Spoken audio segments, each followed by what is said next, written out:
आप सभी दर्शकों को नमस्कार और जोहार। आप देख रहे हैं पीएसए लाइव न्यूज और मैं हूं आपके साथ संपादक अशोक कुमार झा।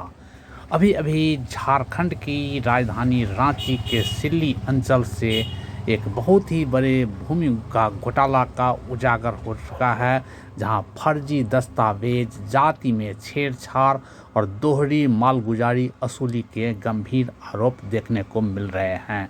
रांची जिले के सिल्ली अंचल कार्यालय से सामने आया भूमि विवाद अब बड़े घोटाले का रूप लेता हुआ दिख रहा है। यह मामला केवल जमीन के स्वामित्व तक ही सीमित नहीं रहा है, बल्कि फर्जी दस्तावेज, म्यूटेशन में गड़बड़ी, जातीय हेरफेर और राजस्व वसूली में भारी अनियमितता को भी उजागर कर रहा है।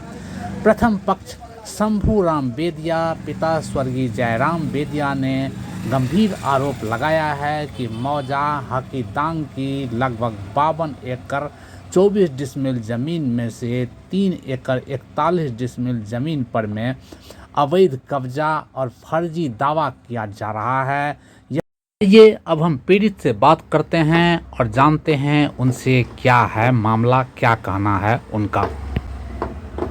बाद उसका कोई कार्रवाई नहीं हुआ, खाली अंदर अंदर जो है भूमाफियाओं के साथ मिलकर अंदरूनी काम हुआ है। बाहरी कोई जनता के इनमें पारदर्शी काम नहीं हुआ आज की तिथि तक। और उस समय से 2016 से लेकर के 2020 से लेकर के आज की तिथि तक मैं इसके पीछे लगा हूं, लेकिन आज की तिथि तक मेरे को कोई आशा का किरण नहीं जगा है कि हमको इसके पीछे न्याय भी मिले। कर जिस तरह का सरकार की नीति और रवैया को देखते हुए मेरे को लग रहा है कि हमको इसका खमियाजा हम ही को भोगना पड़ रहा है।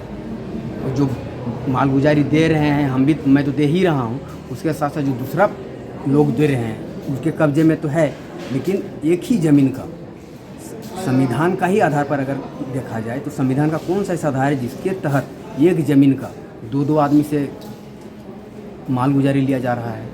अगर सरकार ने आपके ज़मीन में से काट करके दूसरा जमाबंदी बनाया तो आपके ज़मीन में से रकबा कम नहीं किया? नहीं कम किया, पूरा रकबा का मालगुजारी अभी भी अफसल दे रहा है।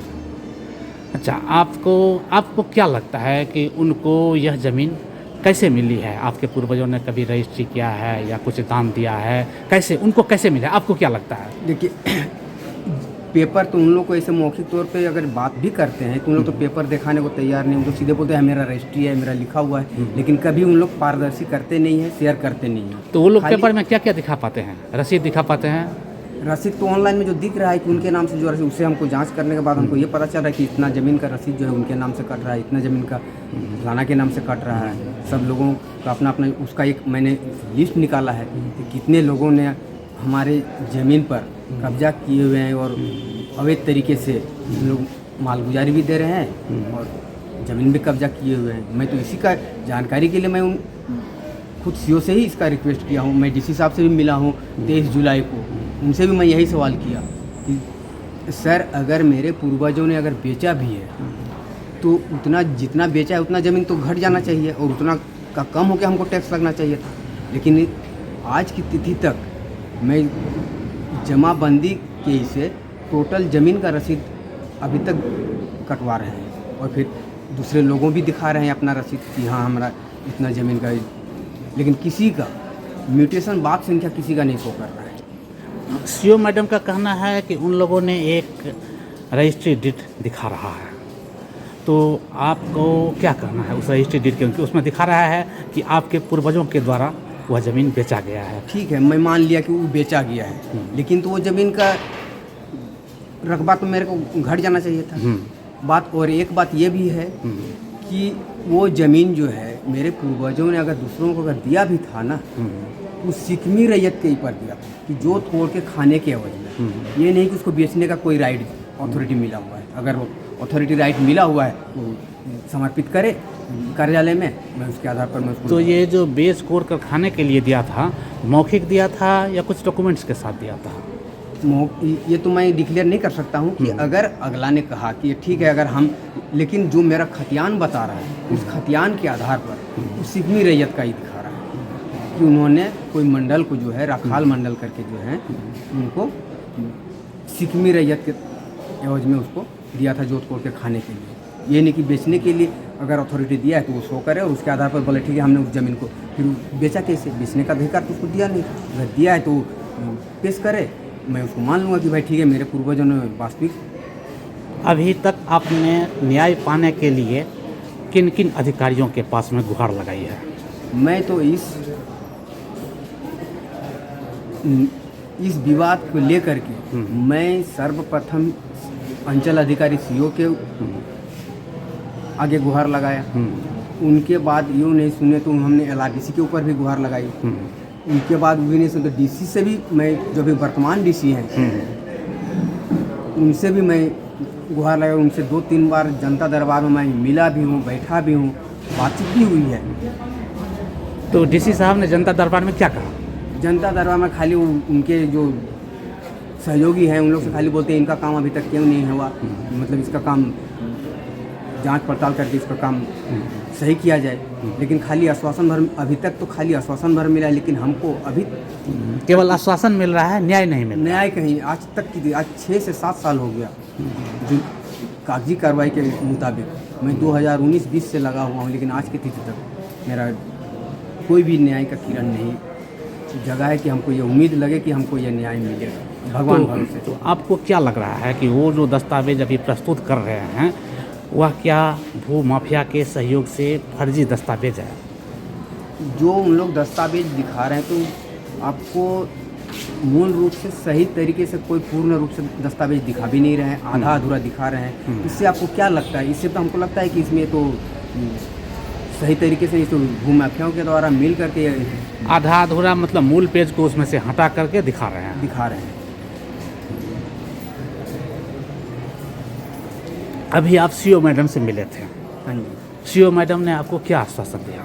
सीओ मैडम ने तो यही कहा कि मैं तो सबको नोटिस किया हूँ बारी बारी से, एक दिन में तो आपका वो सारा पेपर का जांच नहीं कर सकता हूँ और आपको न्याय नहीं दिला सकता हूँ, इसलिए सबको अभी कार्रवाई पहली बार अभी शुरू हुआ है। अभी 2-3 तारीख हमारे और दिए हैं, इसमें और पार्टी लोगों को बुलाया गया है, इसमें हमको भी शामिल होना है।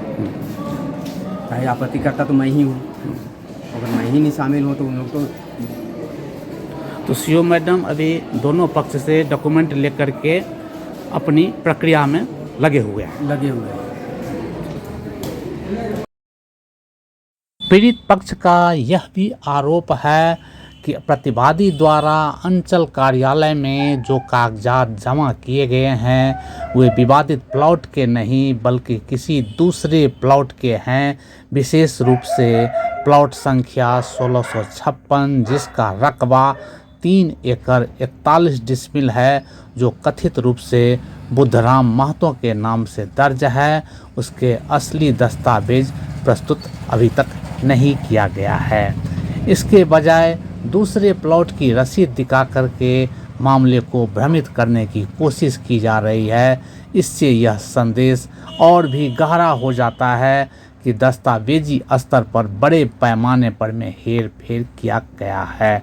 सबसे चौंकाने वाला आरोप यह है कि पूर्व अंचल अधिकारी द्वारा संदिग्ध दस्तावेज के आधार पर में म्यूटेशन की प्रक्रिया पूरी कर दी गई है, लेकिन सरकारी रिकॉर्ड यानी रजिस्टर 2 में मूल रैयत का रकबा कम नहीं किया गया है। वह ज्यों का त्यों आज भी पूरा का पूरा ही है। इसका सीधा अर्थ यह भी होता है कि वर्षों से एक ही ज़मीन पर में 2 अलग अलग व्यक्तियों से सरकार द्वारा मालगुजारी वसूल की जा रही है। यह न केवल प्रशासनिक लापरवाही है बल्कि एक संगठित राजस्व घोटाले की ओर इशारा करता है। शंभूराम बेदिया का कहना है कि वे पिछले कई वर्षों से न्याय के लिए दर दर भटक रहे हैं। उन्हें उपायुक्त कार्यालय, आयुक्त कार्यालय, एसी कार्यालय समेत कई सरकारी दफ्तरों का चक्कर लगाना पड़ा है, परंतु अब तक उन्हें कोई भी न्याय नहीं मिल पाया है। इतना ही नहीं, सरकार आपके द्वार कार्यक्रम में भी उन्होंने सभी साक्ष्यों के साथ आवेदन जमा किया था, लेकिन अब तक कोई ठोस कार्रवाई नहीं हो पाई है। अंचल कार्यालय के भी 4 से अधिक चक्कर लगाने के बावजूद उन्हें अभी तक न्याय नहीं मिल सका है। पीड़ित पक्ष का स्पष्ट कहना है कि पूरे मामले में भूमाफिया और कुछ अधिकारियों की मिलीभगत से केवल जमीन बल्कि जाति रिकॉर्ड में भी छेड़छाड़ की गई है। इस तरह के संगठित प्रयासों से बड़े पैमाने पर में जमीन घोटाला को अंजाम दिया जा रहा है। वर्तमान में अंचल अधिकारी ने दोनों पक्षों से दस्तावेज लेकर के जांच का आश्वासन दिया है। हालांकि स्थानीय लोगों और पीड़ित परिवार का कहना है कि जब तक रजिस्ट्री कार्यालय और उच्च स्तर से दस्तावेजों की स्वतंत्र जांच नहीं हो पाती है, तब तक सच्चाई सामने लाना मुश्किल है। सिल्ली अंचल का यह मामला झारखंड में बढ़ते भूमाफिया नेटवर्क, प्रशासनिक उदासीनता और सिस्टम में व्याप्त खामियों की ओर सीधा तस्वीर पेश करता है। मामला खाता संख्या 63 का है, जहां आरोप है कि गोवर्धन महतो पिता 10वां महतो ने इस जमीन के बड़े हिस्से पर में अपना अवैध रूप से दावा कर दिया है और इसके समर्थन में मालगुजारी रसीद भी दिखाया जा रहा है। मामले में एक और गंभीर पहलू देखने को मिल रहा है। आवेदक का कहना है कि उसकी मूल जाति बेदिया है, जबकि महतो केवल पदवी के रूप में उसे मिला हुआ है। आरोप है कि भूमाफियाओं ने सुनिश्चित साजिश के तहत उसकी जाति को कुर्मी में परिवर्तित कर दिया है, ताकि अनुसूचित जाति की जमीन को सामान्य श्रेणी में दिखा करके अवैध तरीके से हस्तांतरण और कब्जा किया जा सके। यह आरोप सही साबित होता है तो यह न केवल जमीन घोटाला बल्कि जातीय दस्तावेजों में छेड़छाड़ का गंभीर आपराधिक मामला बन सकता है। यहाँ एक ओर असली जमीन मालिक वर्षों से न्याय के लिए संघर्ष कर रहा है, वहीं दूसरी ओर फर्जी दस्तावेज और कथित मिलीभगत के सहारे जमीन पर में कब्जा करने का आरोप भी सामने आ रहा है।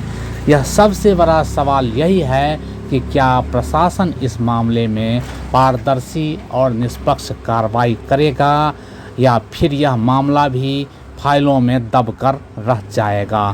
फिलहाल यह प्रकरण राज्य में जमीन और जाति हेरफेर से जुड़े एक बड़े घोटाले की आशंका को मजबूत करता है, जिस पर सख्त और निष्पक्ष जांच की जरूरत है। PSA लैब न्यूज से मैं हूं आपके साथ संपादक अशोक कुमार झा। हम फिर मिलेंगे आपसे बेहतरीन और ताज़ा खबरों के साथ। नमस्कार।